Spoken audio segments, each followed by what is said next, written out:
بدلے میں کسی کو بددعا نہیں کرتے، لیکن ایک بات ہے، ہم تو برداشت کرتے ہیں، دوست نہیں برداشت کرتا۔ وہ دوست ہمارا اللہ ہے، کیونکہ دنیا میں بھی ہم نے دیکھا ہے دوست کی محبت میں آدمی دوسرے کے لیے جانی دشمن بھی بن جاتا ہے۔ یہاں دنیا کا دستور ہے، اور وہ اللہ غیرت مند ہے، اپنے دوستوں کو پہنچی ہوئی تکلیف ان کی بددعا تک کا انتظار نہیں ہوتا، بلکہ رب تبارک و تعالی خود منتقم حقیقی انتقام لیتا ہے۔ اسی لیے میرے عزیزوں، بعض لوگوں کو ایسا لگتا ہے کہ ہم اولیاء کے ساتھ کچھ بھی کر لیں کچھ نہیں ہوگا۔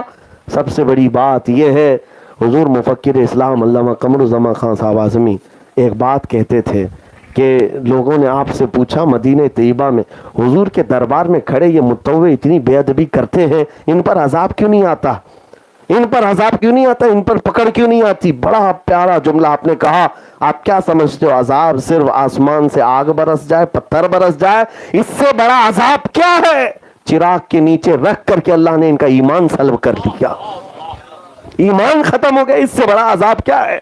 اس لیے ہمیشہ یہ یاد رکھو، اولیاء کی دشمنی کے بعد گھر نہ جلیں ٹھیک ہے، پتھر نہ برسیں ٹھیک ہے، لیکن اگر دل سے ایمان ہی ختم ہو گیا ہمیشہ ہمیشہ کے لیے جہنم میں جانا ہو سکتا ہے۔ اللہ کریم ان تمام بلاؤں سے ہماری حفاظت فرمائے۔ پھر میں اپنے اسی جملے پر اپنی گفتگو ختم کرتا ہوں، غوث کا دامن، خواجہ کا دامن، وآخر دعوانا ان الحمدللہ رب العالمین۔